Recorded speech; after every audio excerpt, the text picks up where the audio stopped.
ప్రాణం నువ్వు రాకముందు జీవితం గురుతైన లేదని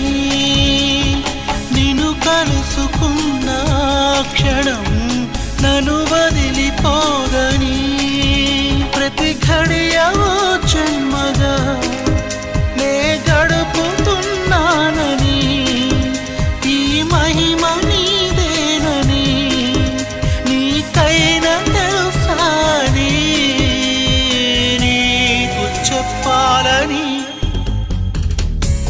ఒకే ఒక మాట మదిలోన దాగుంది మౌనంగా ఒకే ఒక మాట పెదవో పలేనంత తీయంగా